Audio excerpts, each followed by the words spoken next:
What's going on, everybody? Welcome back to Redriveraviation. Hope you guys had a fantastic day today. And today we have the May 2023 Tulsa International Airport update for you guys. I really hope you guys are excited for today's videos. Today we have another massive Tulsa International Airport update in store for you guys. We got more various aircraft changes, all kinds of unprecedented events, and all kinds of fun items to dive into in today's video. I really hope you guys are excited for this. And without any further delay, let's go ahead and get started.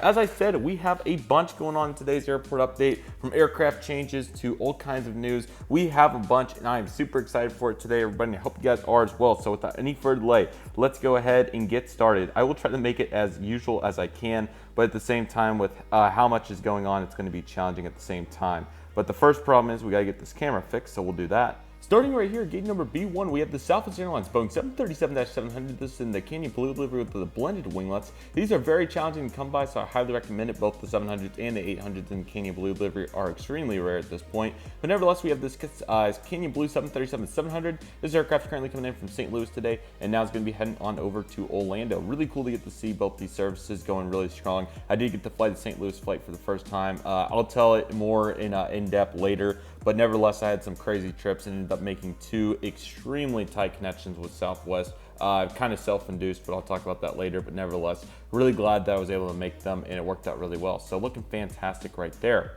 Next up, we have the Southwest Airlines Boeing 737-700 in the Louisiana 1 livery. This aircraft is currently making the non-stop service today, coming in from Las Vegas, and now it's going to be heading on over to Dallas Love Field. More services that we'd love to see, and they're doing really well with those. So certainly glad to get to see that effort. And next up, we have the Southwest Airlines Boeing 737-800. This is in the Canyon Blue livery with the scimitar winglets. This aircraft is going to make the non-stop service today, coming in from the Denver International Airport, and now it's going to be heading on over to the Houston Hobby International Airport. So really cool to see Southwest with their various services, and it's been really cool to continue to check these off the list one by one. So it's been very fun, and I've really enjoyed it. So just got to fly back to Austin on 737-800 in the inbound flight here on the 737-700. Also recently got to fly Southwest on various other segments on all their aircraft types. So all of that's been very fun lately. So that's what we have here for this aircraft. And this Southwest Boeing 737-700 in the Heart livery with the blended winglets is currently making the non-stop service today. This aircraft is coming in from Chicago Midway and is going to be heading on over to the Austin Bertram International Airport. Chicago Midway is almost a year old at this point, which is fantastic, and it's been performing very well. And Austin also continuing to make dividend runs. So I'm really excited to see where Austin go from here, and it's going to be absolutely fantastic. And of course, something that we absolutely love to see. Currently pushing the board because we have a very special aircraft next, so let me get this into position. So the unprecedented aircraft change of today's airport update, certainly was not expecting this, nor have I seen anything really like this, to be quite honest. Right here, gate number B9, yes, we have the Breeze Airways Airbus A220-300 currently hanging out here at B9 on a revenue service in from the Orlando International Airport MCO.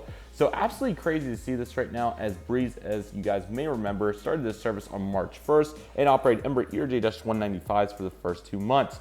Well, since then, Breeze has unprecedentedly, on one-day notice during late April, upgauged this aircraft permanently. I thought it was going to be a one-off, but permanently from the from the Embraer ERJ-195 to the A220-300. If you remember the previous update, I was talking about this as it was going to be a future change starting in September, but they expedited that exponentially, which I've never seen before from an airline, and now we have our Airbus A220-300 here flying our Orlando service. It's been really cool to see Breeze. They must have saw just unbelievable demand, as these A220s are already selling out, which is absolutely crazy considering that it is a significant jump to 145 or 50 seats from the 115 that they were offering with the Embraer ERJ-195.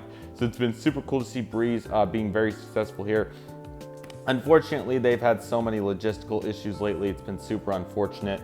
This flight continues to come in about an hour late on average, which is very unfortunate. And they had to send the Embraer ERJ-190 on it a couple times previously, and they had to offer some recovery flights. So that's also been pretty crazy. So yeah, it's been all over the place to say the least. But nevertheless, I really appreciate Breeze at least trying. But they've still had some major struggles. Another one includes that Skylight Productions, unfortunately, had his flight canceled. He was trying to get home from vacation Aviation from Tampa to Northwest Arkansas, Fayetteville, XNA, and unfortunately after 6 hours they canceled the flight. So very unfortunate with their struggles, but they also are doing well in some aspects. So I really hope they can get it figured out, but it's still really cool to see Breeze at least getting some really cool aircraft in here, you know, unprecedented, which is something that no other airlines would do. So it is really unique that at least one airline is willing to do something like this. So despite the hurdles, I really appreciate Breeze at least trying, and I'm hopeful that they can get it sorted out. But still is really cool to see the A220-300 here at the Tulsa International Airport regardless. And I'm really eager to see what Breeze can do here in the near future with it. So really exciting. I'm really excited to see what's to come with this route. It's very exciting to see Breeze's progression. I'm really hopeful to see another new service or two from them in the near future. Maybe we'll get lucky and get that, but we'll have to see. Also, the Breeze through, as I was talking about in the previous update, the Charleston was going to end when they upgauged it in September. Now that's officially ended. This is a turn and this aircraft comes in. That was the other crazy part about the unprecedented change. Not only did they change the aircraft, but they also changed the time. It was arriving in at it was arriving in at like 2:30, or sorry, 1:45. Now it's arriving in on the original time when they were going to change it at 6:45. So yeah, really crazy to see that they kind of changed it on the dot. So hopefully the reputation hasn't been taking too much of a hit from the late flights and also the time change that they had there, especially for the recent passengers, because obviously they were already making their plans. And the Tuesday before the Wednesday flight a few weeks ago, they just absolutely changed it out of nowhere. So really crazy here with Breeze Airways. I'm really eager to see what happens. I'm certainly very excited to see the A220 here regardless. I'm really hopeful that they can get it figured out. But nevertheless, I really appreciate at least the really nice product that they're going to be able to provide with this aircraft. So hopefully that makes up for some of the other issues. But Breeze, I hope you're able to get it figured out. Happy second birthday though, and hopefully they'll be able to pull it together in the near future, because what they're currently doing is really struggling, and I'm really hopeful that they're able to pull it off. But nevertheless, this Breeze Airways Airbus A220-300 is making the revenue service in from the Orlando International Airport. And I'm going to pull the board back so that we can get back over to our next aircraft. So let's go ahead and do that. This Cirrus SR-22 is currently taxiing over to the ramp, so very exciting to see that. This aircraft's currently coming in from Northwest Arkansas, ironically enough. Now it's going to be heading on over to Stillwater, Oklahoma. Very nice. Alrighty, United's looking very good over here. Let's begin with their section. They have been pretty steady for the most part, so we absolutely love to see that, with one exception. We have this United Airlines Boeing 737-800. This aircraft is currently coming in from the Denver International Airport and will be heading on to Houston Intercontinental International Airport. Both routes are doing very well, one daily mainline. For May, now the Denver service has been a 737-800 and some A319s, and the Houston service has mainly been the 737-800 as well, although there's been a couple Airbus substitutions. So it's been really cool to see that. That's what we have right here. Love both those airports tremendously. And you guessed it, this Boeing 737-800 in beautiful lighting in the Evo blue colors is currently coming in right now from the Houston George Bush Intercontinental International Airport, getting deplaned, and now is going to be heading on over to the Denver International Airport tomorrow morning. So really cool to see both those mainline. I think they both very well deserve it. They're both fantastic routes. And I've been really glad to see the progression here from United on both their flagship services, if you will. So that's what we have going right there. Next in line, we have the United Express Embraer J-175. This aircraft's for SkyWest, coming in from the Chicago O'Hare International Airport. Two daily 175s has been really great to see. They've been very successful with both of them as well. So ultimately, it's super exciting to see how much progression they've made, and it's been really cool to see that. So very nice. This aircraft's currently coming in from Chicago. And lastly, our still relatively new friend here for United, the Mesa Airlines CRJ-900 is currently making the nonstop service today. It's coming in from Denver International Airport. That is a new route for the Mesa CRJ-900 and going to be heading over to Houston. So yeah, now these unprecedentedly, just like last month flying in from Houston, now these kind of just randomly started flying in from Denver too. The really interesting part though is that they're pretty inconsistent. Some days they'll get canceled, some days they'll get significantly delayed, some days this will happen, some days that will happen. In other words, there's not much consistency to the service right now, but it is coming in. The Houston service is more consistent as they have it more times a day, but I think they have it twice daily scheduled on the Denver service now. They kind of just took out some commuter 145s, and then the Houston service also has, the Houston service also now has 3 daily, I believe, so that's really cool. So turn will be looking really good. Also want to mention that I did see a commuter Embraer 145 docked up here at B2 for overnight, which was really cool, so that was fantastic. And also here at B9, this was the gate we actually flew in from St. Louis on. Sorry, that's backlit. Let's fix that. So yeah, common use gates are really cool. I'll talk about that more here in a moment, but now the common use gates are really getting into effect, and a cool angle there on Breeze. So looking fantastic. What a lineup. Let's transition into Terminal A. Alrighty, everybody, welcome over here to Terminal A, where we'll get started with this lineup. Let's begin right here at Gate Alpha 3 with this Allegiant Air Airbus A320 with Shotcuts in the current colors. This aircraft is currently making the re-seasonal, inaugural, whatever the proper phrase for that is, but the beginning of this year's seasonal service for the Destin-Fort Lauderdale Beach route, which is very exciting. So this will be 3 times a week through the summer, Monday, Friday, Saturday, lasting till mid-August, and then it'll be 2 times a week on Monday and Friday. Here we have it on the Airbus A320, which is really exciting to see. Very excited to go see this route at the airport. It's been really cool to see how successful this Destin service has been. And the load factors were looking good, really good so far, so that's really exciting. Allegiant does have some other news, so let's go ahead and get into that. They did extend their schedule, which was a big hint to what their future plans here are. What their future plans encompass here at the Tulsa International Airport. So first and foremost, all the mainstream services that includes Las Vegas, Orlando, and Los Angeles are here to stay. Orlando, once again, will be on Saturdays only in January and February of 2024 as of right now, but everything else is still twice a week, so pretty standard there, and all the times look really good.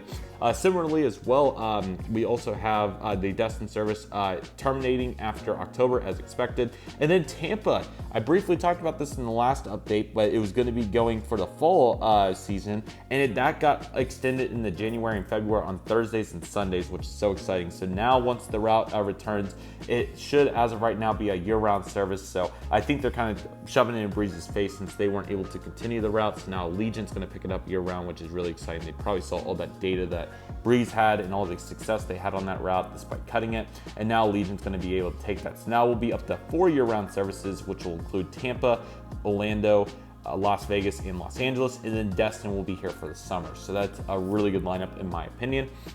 Unfortunately, with Tampa going year-round, there is some cons, and that is that Phoenix, Mesa, and Sarasota, both routes that operated twice for 2 months of the year, November and December, both appeared to have been fully cut now, which is very unfortunate. They should have had more of a chance, in my opinion, to actually get stabilized and make a run in the airport network to let people get familiar with it instead of just being 2 months and then being gone. So, you know, it was certainly tough. I certainly saw a bunch of potential, especially in Phoenix Mesa, but Sarasota, especially towards the year in there, was making a really good push. So it's certainly unfortunate and certainly something to talk about for sure. But if Tampa's going year-round and that can be something they're successful on, I can't blame them for doing it. So looking really great there, and that is certainly very exciting, and hopefully we'll be getting some new routes from them in the near future. Next up, starting off with American Airlines here, they've been making some leadway, starting off right here with this American Eagle Embraer Dash 175 on the behalf of SkyWest Airlines. This aircraft is currently coming in from the Los Angeles International Airport, now heading on over to the Phoenix International Airport, Sky Harbor that is. Sky Harbor is still on an Envoy 175, but this certainly works, so we can kind of mix and match a little bit. And then LAX is SkyWest 175. Timing's good for both those routes, and the load factors have been fantastic, so it's been really exciting to see that, and I'm excited to see where they can go from here. At Alpha 7, we have the American Eagle Embraer Dash 175. This aircraft's on the behalf of Envoy Air coming in from the Miami International Airport. Now going to be heading on over to the Austin Bertram International Airport. Both those services have been very exciting to watch. Austin's been kind of struggling load factor-wise due to poor times of the flight for travelers, which I don't know why it's the times or what they are, but nevertheless, they're certainly not making as much leadway as what Southwest is. So it's unfortunate to say the least, but with these different business models and whatnot, it's certainly challenging. I'm just glad that they haven't cut the route by any means because it's a really cool one, and I would love to see them get the timing better. But you know, what can I say? At least it's offered, and it is overnight, so that's nice if you want to get there early or come back late, and it's also an option for connections. So certainly various ways to skin a cat on that, but nevertheless, we've talked about that before. So yeah, just wanted to reiterate those thoughts. Hanging out right here at Alpha 9, we have this American Airlines Boeing 737-800. This aircraft is currently coming in from the Dallas-Fort Worth International Airport, DFW. We will be heading back out there. Really getting a mix and match of aircraft on this service. You know, the summer is going to be very interesting with all these RJ flights. I think they're going to have 5 or 6 RJs, which is kind of surprising. I thought they would just stick with the main line, but they are adding a couple more frequencies to make up for that. So maybe they're using the main line on some more summer seasonals or more additional frequencies for various other cities during the summer. So that's certainly a possibility, but nevertheless, American is doing pretty good. It's been already a couple months since I've flown with them. So sorry, I was taking it out of the light because we have some other aircraft ahead. So it's certainly been interesting to see what American's been doing as of late. but nevertheless looking really good here with this engine model, and it's looking absolutely fantastic. Taxing in right here, we have the Southwest Airlines Boeing 737-800. I forgot one route, and I believe the route I forgot was, I want to say that it was Las Vegas. I'm pretty sure it was Las Vegas. If it was not, I'm sorry, but I'll go ahead and name off all the destinations in case it was a different one. Orlando, Las Vegas, Phoenix, Dallas Love Field, Austin, Houston Hobby, St. Louis, and Chicago Midway. So whichever one of those, if I didn't say it, I apologize. But nevertheless, it should have been Las Vegas. But nevertheless, all the routes are doing super good here. St. Louis was a little empty on the flight home the other day, just due to because St. Louis doesn't have the biggest network during that time of the day, and it's a little late in the evening to be flying that, in my opinion, with that setup. That's a discussion for another time, but nevertheless, not concerning by any means. They've been flying that route for a long time. Oh, I forgot Denver. I'm sorry. Denver was another one, but I said it over there. So I'm still pretty confident it was Las Vegas, but I may have miscounted somewhere. But nevertheless, it's really cool to see when you're losing count that Southwest has that many routes. And I'm excited to see how they can evolve on what they're doing. There are schedule extensions coming soon, so I'm excited to see what they can do with that. And who knows, maybe Orlando goes daily, but nevertheless, looking really great. And I'm excited to see what's coming from here. Loading up right here, Alpha 10, we have this American Airlines Boeing 737-800. This aircraft's coming in from Charlotte Tulsa International Airport, CLT. It's been really cool to see Charlotte also doing super well with a PSA CRJ-900 and a 737-800 on that evening flight. Definitely eager to fly that route again, just has not worked out yet, so I'm sure that at some point, whether it's going to the East Coast or even a Charlotte trip of sorts, maybe that will work out. But nevertheless, 737-800 heading over to Charlotte. Delta is just the most consistent airline when it comes to aircraft types here at the Tulsa International Airport. They refuse to change them. So here's what I have for you all today. Starting right here at Alpha 6, we have the Delta Connection Embraer Air-170 filling in for the infamous Embraer Air-175.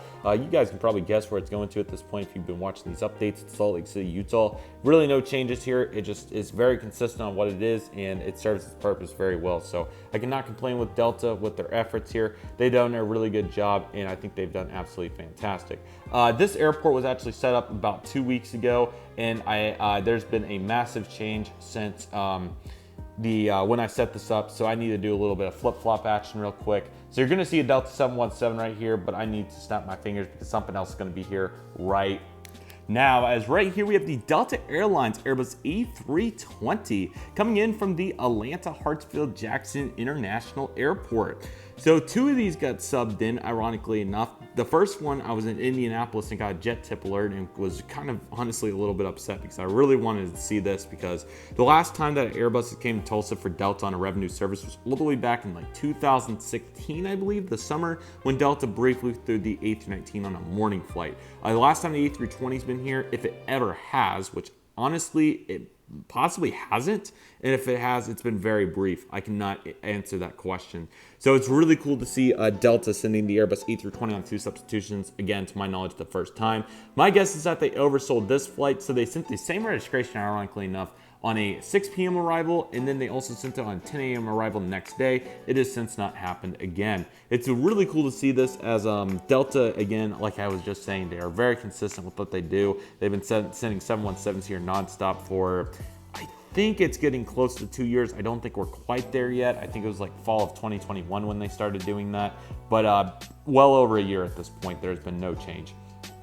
I would definitely love to start seeing this here. It would be great variety. The Oklahoma City Will Rogers World Airport gets 2 or 3 of these a day, and I think they also have an A321 scheduled in their future plans for an overnight flight, which is really cool.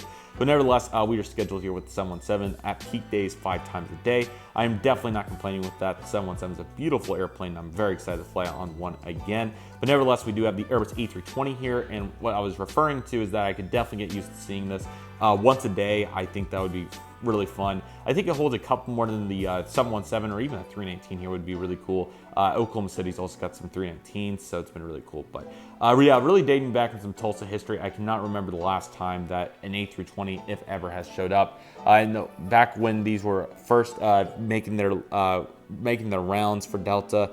They did not ever fly here. It was always 727 DC 930 or 737 200. Nowadays, again, it's just been 717 lately. Heck, even the DC 950 had more of a presence here, and that was very brief than the A320 to my knowledge. So it's really cool to see this. The A319, a little bit different story, but I can't remember the A320 ever making really big leadway, but it's certainly very cool to see this here, and it was really fun. So that's fantastic. It was unfortunate that I wasn't home, wasn't able to see it, but you know, what can you do? It's okay. And then here is our cargo lineup for today. Really no major changes here, but certainly always nice to see what's going on. We had the FedEx Express Boeing 757-200 freighter. This aircraft's coming in for Fort Alliance Airport, heading right back out there. The FedEx Express Boeing 767-300 freighter is currently heading over to Memphis, heading back out there as well. FedEx doing really well. It was really cool to see a bunch of their planes at the Indianapolis International Airport, one of their major hubs. So that was super fun. And we have this UPS Airbus A300 freighter all the way over there in the back, coming in from Louisville. It won't be heading back out there. Louisville's also doing really good, whichever the proper pronunciation is. It's been really fun to keep up with them and see how their movements are going. Cargo's doing really good. The Cincinnati service for Kalita, DHL, whoever it is, I think it's Kalita. It changes by the week, I've kind of noticed. So it'll pretty much for a week, it will be the same aircraft. So for instance, they have a hybrid delivery or 2 or 3 hybrid aircrafts that they'll send in for a week, like one tail number each week, and then they'll change it the next week, and then it'll change to 727, then a different 727, then back to 737-400. A little bit hard to explain, but certainly very cool at the very least. So that's really cool. All right. Here we go with the Delta 717 that kind of abruptly got moved, but of course out to the Atlanta Hartsfield-Jackson International Airport. Now again, these have been the main common screen aircraft here for so long, and I do not get tired of them. It's been really cool to see how much progression they've made. But yeah, with Delta teasing, maybe they were sending the A320 for preparations for the future, or if it was, again, what I think was more likely is that they oversold the flight because Delta's efficiency is just really good when it comes to their scheduling. But maybe they were preparing for the A320 to come here.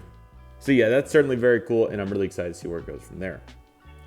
Taxiing out for departure, number 2 in line for 36 right, we have the American Eagle CRJ-700. This aircraft is currently coming in from the Washington Reagan National Airport, DCA. Another really cool service. It's been super cool to see the progression of this flight, and I'm really excited to see where it goes from here. What a fantastic service, and 900 should be coming back here in the coming months, so I'm excited for that.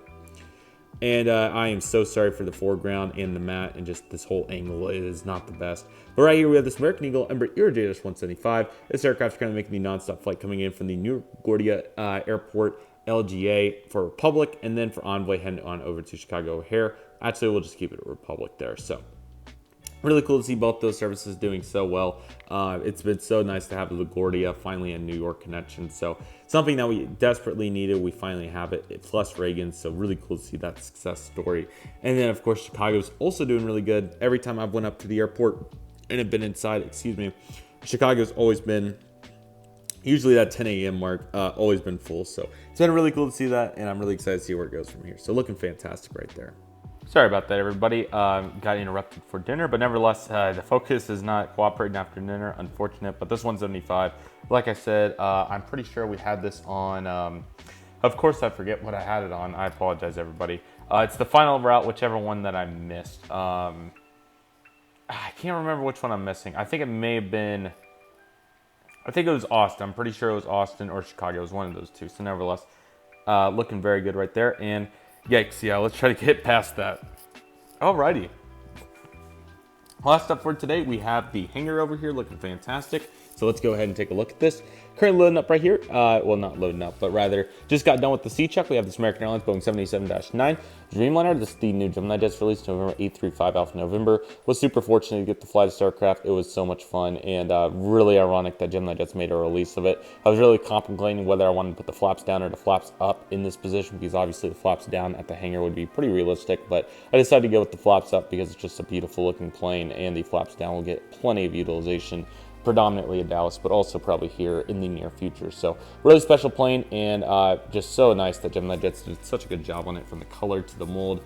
Ultimately a super well done aircraft, and GeminiJets really hit it out of the park. So can't believe I'm saying that about American Airlines wide body airplane for them, but I really appreciate the effort. They did a very good job. Lastly, we have our two American Airlines 737s here for maintenance day. We have this Boeing 737-800 in the front of your screen. We've had some really random 737 inbound flights as of late. I think we had one from Raleigh-Durham a few days ago, so we'll say that the first one's coming in from Raleigh-Durham, and he'll operate your revenue service to Charlotte here in the next couple of days on AA2662, which that flight number I don't think has been changed in like 6 or 7 years, which is super cool. Ever since it went up to the main line, they have kept the flight number, which is really cool. So really hope to get back on that flight in the near future. And then we have the low on the wing 737-800 residing up there at the top of your screen. This aircraft made a maintenance flight in from trying to think of some others that I saw recently. There was an A319 that came in from Bogota or somewhere in South America a few weeks ago, which was really cool. That's it for the 737-800s though. Trying to think if there's any other particular destinations. One came in from Chicago a couple weeks ago at some point. So we'll say he's coming in from O'Hare, which was really cool. It was a morning flight. So yeah, pretty typical there, but 737 is a beautiful plane, and yeah, absolutely love to see it. So yeah, that will do for today's Tulsa International Airport update. I really hope you guys enjoyed it. I apologize if it seemed any rushed or just a bit off in general, just because there's been so much going on lately and so many commitments and everything. I was gone for a solid, nearly, not quite 2 weeks, but I've had quite a bit going on really right after school ended. I tried to get organized. I kind of did, and then I went on the trip, and then everything I just came back to, there was just so many various moving pieces. So that all certainly didn't help. And then I know that the YouTube and Instagram efforts as of late have just been so hit or miss due to the trip, like I said, and then just in general, there's been so much going on and a bunch of pop-up interruptions, which is life. And I'm trying to find a new schedule to where I can avoid that and try to get a more consistent schedule going, predominantly on Instagram, but also for YouTube as well. So I very much appreciate everybody's extended patience while I find that. So thank you all so much for that. And really excited for what's to come. Tulsa's doing fantastic, including various movements. First and foremost, probably the biggest announcement over the last month. Well, Breeze was really cool and all the airlines. I talked about all that throughout the updates. So all that is really awesome. But Tulsa launched a visitor's pass, which is really exciting. So what the visitor pass encompasses, it pretty much lets anybody that applies, which is very, very easy, anybody can do it, go inside security, and whether you want to wait on family coming in, send family off, or eat inside the terminal, or if you just want to go in there for any reason whatsoever, now you can do that. You just go to their website, fill in the slots, and pretty much they just want your email, phone number, and what time you're going to be there, and it works really well. So that's super cool, and I'm excited to take advantage of that. That'll be really nice for any aircraft that want to get at the gate, or just to go inside the terminal after, you know, not being able to fly for a while, or just whatever the case is. Of course, you were able to do this before 9/11, but we know what happened and why security changed to what it is now, which I think was for the best. And now we have the opportunity to safely get inside the terminal, which is really cool if we do not have a ticket. So it's really exciting. I don't know many other airports that do this around the United States. I believe Pittsburgh had something like this pre-pandemic, and a few others, but it's certainly very cool to see Tulsa offering a service like this. So it's certainly very exciting, and I'm really excited to utilize it here in the near future. And as of for any other movements, Tulsa recently also, in the B2 waiting area, gate B2 is offset from B4 down there where the jet bridge isn't, that gate right there. There used to be a waiting area for the airside planes that would have ramps that they would board on. Now they have turned that waiting area into a family area. They have various amenities there for families, which is really cool. So that's super nice. And I'm so sorry about macro mode. That's just absolutely disgusting in various ways because of the pixelization. So that's really cool. And a couple other movements there really supporting a bunch of various reoccurring programs and whatnot, which is really cool, from women's in aviation to various internships that they're doing for middle schools and high schools around the area and everything. It's certainly a very exciting time, and I really would like to make a news video in Tulsa, hopefully if time permits. The good news is that my schedule going into next week should really slow down here, and I should be able to finally get a new system here and get everything on a new really nice organized schedule before airliner starts, which will be great. And if everything is according to plan, later this summer I'm going to have quite a few commitments and quite a bit of time where I'm going to be away from home, which will be exciting, but also not the best at the same time in terms of the content, because it's going to be challenging to keep up, but it'll also be a really good experience for my personal life, and also a long-term, a bunch of really cool content to come. Long-term is a key word there, as I really do not know how long it's going to take to make all this content, but we'll talk about that more in an upcoming channel update that should be coming out very soon, along with various other videos. So I'm really excited for it, and I hope you guys are as well. And I, as always, very much appreciate the extended patience, because I know that my interaction at times can be limited due to various events, and I appreciate everybody's understanding due to just how busy life can get, and I think everybody can relate in one way or another, especially coming off the pandemic where we were all isolated for so long and then just kind of rapidly went back into normal activities. It was certainly a challenge, but I think everybody's handled it really well, and again, I appreciate all the support. So thank you guys so much. I really hope you guys enjoyed today's video. Expect a bunch of great content next week. Hopefully it'll be a more consistent week than this previous one, so I'm really excited for it. I hope you guys are as well. But with all that being said, everybody, that'll do for today's video. Thank you guys so much for watching. I really hope you guys enjoyed today's video. My name is Redriveraviation. I want to thank you guys so much for watching. Take it easy, everybody. Stay safe. Trust the process. Do what you love and love what you do. My name is Redriveraviation. I want to thank you guys so much for watching, and I'll leave it off with the sunset as Redriveraviation is signing off.